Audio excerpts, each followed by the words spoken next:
প্রিয় BA first সেমিস্টারের ছাত্রছাত্রীরা, আজকে আমি যে বিষয় নিয়ে আলোচনা করব সেটি হচ্ছে তোমাদের রাষ্ট্রবিজ্ঞান যারা তোমরা নিয়েছো মাইনর এবং মেজর সাবজেক্টে, অনার্স এবং জেনারেল যারা ক্যান্ডিডেট রয়েছে, উভয় ছাত্রছাত্রীদের জন্যই আজকের এই ভিডিওটি অত্যন্ত গুরুত্বপূর্ণ হতে চলেছে। কারণ আজকের এই ভিডিওতে আমি তোমাদের পিভি স্টাডি ক্লাস থেকে যে নমুনা প্রশ্নপত্র দেওয়া হয়, যেগুলো আমি বিগত 5-6 বছর ধরে দিয়ে আসছি কলেজের পরীক্ষার আগে, ঠিক কিছু আগে মুহূর্তে আমি তোমাদের মডেল প্র্যাকটিস সেট দিই, যেগুলো প্র্যাকটিস করে গেলে 100%-এর ওপরে প্রশ্ন তোমরা কমন পাও। এবং কোশ্চেনগুলো প্র্যাকটিস করে তোমরা অনেকটাই তোমরাই কমেন্টস করে বলো যে স্যার অনেকটাই উপকৃত হয়েছি। যারা একান্ত ঠিকমতো পড়ে উঠতে পারে না, গুছিয়ে উঠতে পারে না, তাদের জন্য যেরকম এটি হেল্প হয়, যারা ভালো রেজাল্ট করতে চাইছে তারা নিজেকে তৈরি করে দেখতে পারে মডেল প্র্যাকটিস সেটটি দেখে। ঠিক আছে, যদি তোমরা এই মডেল প্র্যাকটিস সেট এবং সম্পূর্ণ উত্তরের পিডিএফ নোটস পেতে চাও, তাহলে অবশ্যই তোমরা 7278981430 এই নাম্বারে যোগাযোগ করে তোমরা পিডিএফ নোটস কালেক্ট করে নিতে পারো। সামান্য রেমুনারেশনের বিনিময়ে তোমরা কিন্তু পিডিএফ নোটস কালেক্ট করতে পারো। এবং তোমরা যদি চাও অনলাইন ক্লাসে যোগাযোগ করতে, অনলাইন ক্লাস করার জন্য সেকেন্ড সেমিস্টারে তোমাদের অনলাইন ক্লাস শুরু হবে। অন্যান্য জায়গায় তোমরা ক্লাস করে দেখেছো, একবার পিভি স্টাডি ক্লাসে ক্লাস করে দেখো, যেরকম রেমুনারেশন কম সেরকমই তোমাদের পড়ানোর, টেকনিক্যালি পড়ানোর তোমাদের যদি ক্লাস করো বুঝতে পারবে কীভাবে তোমাদের পড়ানো হয়। ঠিক আছে, তোমাদের কিন্তু ডেমো ক্লাসও দেওয়া হয়, ডেমো ক্লাস তোমরা যদি চাও দেখে নিতে পারো। তো আজকের বিষয়টি হচ্ছে মডেল প্রশ্নপত্র, নমুনা প্রশ্নপত্র, মক টেস্ট পেপার যাই বলো না কেন, এই প্রশ্নপত্রটি তোমরা যদি ভালো করে প্র্যাকটিস করে যাও অনেকটাই উপকৃত হবে। অবশ্যই তোমরা লাস্ট মিনিটে যে সাজেশান আমি দিয়েছি প্রত্যেকটা চ্যাপ্টার থেকে সেই প্রশ্নগুলো অবশ্যই পড়বে, তার সাথে এই মডেল প্র্যাকটিস সেটটি তোমরা প্র্যাকটিস করে যাবে। তো দেখো, কলকাতা বিশ্ববিদ্যালয় পলিটিক্যাল সায়েন্সের জেনারেল আমি জেনারেলদের জন্য দিয়েছি, যারা অনার্স রয়েছে তারাও এই কোশ্চেনগুলো করতে পারো, অনার্সের জন্যও কিন্তু আছে। তবুও আমি অনার্সদের কোশ্চেন প্যাটার্ন অনুযায়ী আমি অনার্সদেরও মডেল প্র্যাকটিস সেট দিয়ে দেবো, সেগুলো প্র্যাকটিস করো, 100% সাফল্য পাবে। একবার পিভি স্টাডি ক্লাসকে বিশ্বাস করে দেখো, ভরসা করে দেখো, তোমরা আপ টু 8 সেমিস্টার এবং যারা জেনারেল রয়েছে আপ টু 6 সেমিস্টার হয়ে যাওয়ার পরও তোমরা কিন্তু পিভি স্টাডি ক্লাসকে ভুলতে পারবে না। তো দেখে নাও নমুনা প্রশ্নপত্র পিভি স্যার 1 নম্বর, একের দাগে প্রতিটি মডিউল থেকে অন্তত একটি করে প্রশ্ন নিয়ে মোট 3টি প্রশ্নের উত্তর দাও। এটি 100 শব্দের মধ্যে করতে হবে। তো তোমাদের মডিউল 1 এবং মডিউল 2 আমি একসঙ্গে দিয়েছি, এটি আলাদা করেও দিতে পারে, মডিউল 1 থেকে হয়তো 2টো দিল, মডিউল 3 থেকে তোমাদের 3টে দিল, সেখান থেকে তোমরা কমপক্ষে 3টি প্রশ্ন তোমাদের করতে হবে। ঠিক আছে, বা একসঙ্গেও তোমাদের কিন্তু দিয়ে দিতে পারে মডিউল 1 এবং 2 মিলিয়ে।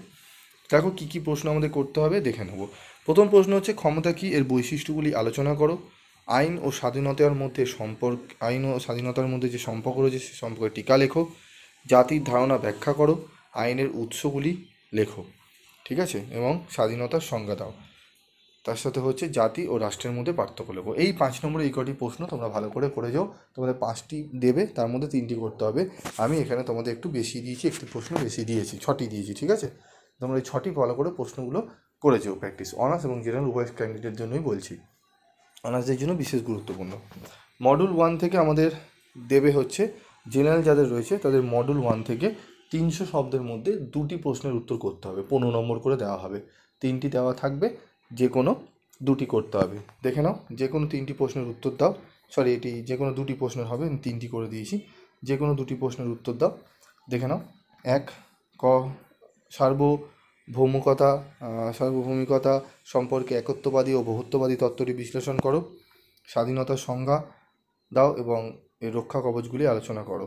এবং 3 স্বাধীনতা ও সাম্যের মধ্যে সম্পর্ক ব্যাখ্যা করো। এই 3টি প্রশ্নের মধ্যে যে কোনো 2টি প্রশ্ন তোমাকে করতে হবে, 15 নম্বরের 2টি জেনারেলদের জন্য। ঠিক আছে, অনার্সদের ক্ষেত্রে কোশ্চেন প্যাটার্ন আলাদা, অনার্সের ক্ষেত্রে হচ্ছে 10 নম্বরের 2টি, ঠিক আছে, করতে হবে এবং 20 নম্বরের 2টি করতে হবে। তো দেখে নাও, এরপর মডিউল 2 থেকে এখানে যে কোনো 2টি প্রশ্নের উত্তর দাও। এটি 2টি হবে। ঠিক আছে, যে কোনো 2টি প্রশ্নের উত্তর দেওয়া হবে, ভালো করে শুনে নেবে, যে কোনো 2টি প্রশ্নের উত্তর দেওয়া হবে কিন্তু, হ্যাঁ। ঠিক আছে, তো ডেভিড হেলডের গণতন্ত্রের মডেলগুলি আলোচনা করো। জন রলসের ন্যায় তত্ত্বটি আলোচনা করো, বা ন্যায় বিচারের ক্ষেত্রে জন রলসের কী ভূমিকা রয়েছে আলোচনা করো। স্বাধীনতা সম্পর্কে জন স্টুয়ার্ট মিলের ধারণা ব্যাখ্যা করো। রাজনৈতিক দলের সংজ্ঞা লেখো। আধুনিক গণতন্ত্রে রাজনৈতিক দলের ভূমিকা সম্পর্কে একটি টিকা লেখো। এখানে 3টি প্রশ্নের মধ্যে 2টি করতে হবে, আমি 4টি দিয়েছি।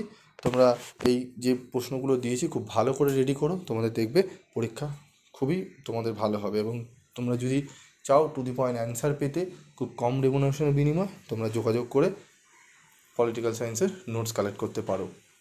ঠিক আছে, অন্যান্য জায়গায় তোমরা যদি দেখো বিশাল প্রচুর পরিমাণে তোমাদের থেকে টাকা নেওয়া হবে, সেই কোয়ালিটির হয়তো তোমরা অ্যান্সার পাবেও না। তো তোমাদের একটাই কথা বলবো, ঠকার আগে ভালো করে বিচার বিশ্লেষণ করে করো। কারণ অনেক ছাত্রছাত্রীরা রয়েছে, তোমরা টাকা খরচা করে পড়ছো, অনেকেই খুব কষ্ট করেই টাকা জোগাড় করে তোমরা গ্র্যাজুয়েশন কমপ্লিট করছো। যদি সেখানে সাপ্লি হয়ে যায়, মানে কোনো সাবজেক্টে যদি কম নম্বর পাও, সেখানে তো সাপ্লি হয়, সেই পরীক্ষাটা আবার দিতে হয়, তার জন্য কিন্তু আবার ফিস দিতে হয়, আবার ফিস দিয়ে তোমাদের কিন্তু পরীক্ষা দিতে হবে। তো সেগুলো যাতে না হয় সেগুলোর দিকে দৃষ্টি রেখো, ঠিক আছে? তো বিচার বিশ্লেষণ করে তবেই কিন্তু তোমরা এগিও। তো আজকের মতো এটুকুই, দেখা হচ্ছে পরবর্তী ভিডিও ক্লাসে। সকলে ভালো থেকো, সুস্থ থেকো, ঠিক আছে? আজকের মতো এটুকুই।